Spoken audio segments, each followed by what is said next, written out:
All right, so this story is one that takes a lot of responsibility to tell as a storyteller because it's one that an entire religion is built on top of. It's the Christian religion, and it's the story of how Jesus died on the cross and the days leading up to before his death. And so the story begins, and it is a dark night there, and it's Jesus and his disciples, and they're in this garden called Gethsemane. And Jesus he's standing at the top of a hill, and he's just praying his heart out. He's praying to God and asking him if there's any other way that I can do what it is that you're desiring for me to do without having to go through what I'm about to go through. Please let there be something else. Stop. And he's so stressed out that Jesus is so stressed out that he's actually bleeding blood, or he's sweating blood. That is how stressed out he is about this. And God says nothing can happen. Like, it has to be the way that he said it was going to be. And Jesus says, all right. He said, let your will be done. Your will be done. And so later that night, Jesus goes back to his disciples, and when he gets there, there's an army of people that are coming towards him, and it's led by one of his own disciples, Judas. And Judas had actually sold out Jesus for a couple things of silver. Actually sold Jesus out, and he walks up to Judas. Judas walks up to Jesus, and he kisses him on the cheek, and that was the way that the guards would know that was the man that they were coming to get. And so the guards, they come and they get Jesus, and they're taking him away. And when he gets taken to their destination, he's taken to Pontius Pilate, and Pilate is asking this group of people. He's saying, "What do you want me to do with him? What do you want me to do with this man?" They're saying, "Crucify him, crucify him." And Pilate wasn't able to find any reason to crucify Jesus, but they kept yelling. They kept yelling and screaming and fighting that Jesus would be crucified.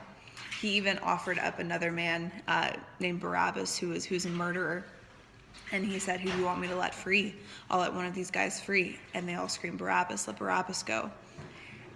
And so Pilate washes his hands and says, "The blood of this man is not on me, it's on you guys." And so they took Jesus away, and they beat him. They beat him almost to death.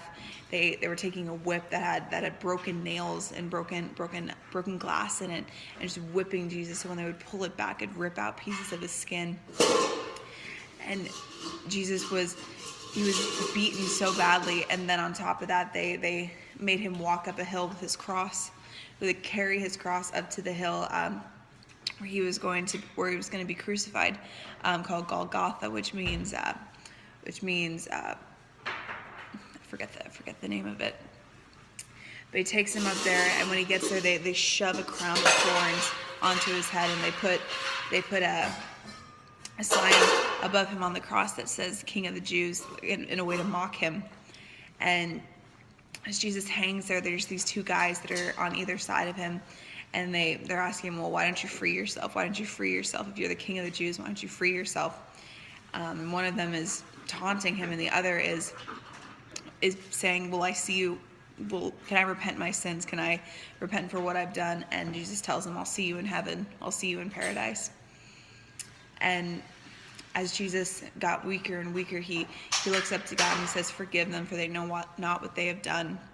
He breathes his last breath and he dies. And so some of his followers, they take his body down and they treat it and they put it in a tomb. And they were worried. There were people that were worried that his disciples would try and take his body, and so they rolled this giant rock in front of his tomb, and so they wouldn't have to worry about anybody stealing his body. And so Jesus was in there for 3 days, and then on the third day he rose again from the grave, and he went out and he continued to build up his disciples and help them to understand what it meant to be a follower. And after that, after 40 days, he goes back up into heaven. And according to the Christian faith, he's going to come back down once again. Now, this is a story that it takes a lot of responsibility to tell as a storyteller, because there's information that is really important to a specific faith, and it's just something that's really, really important to know as a storyteller, to be able to get all that information correct and be able to present it in a way that is respectful of the original story.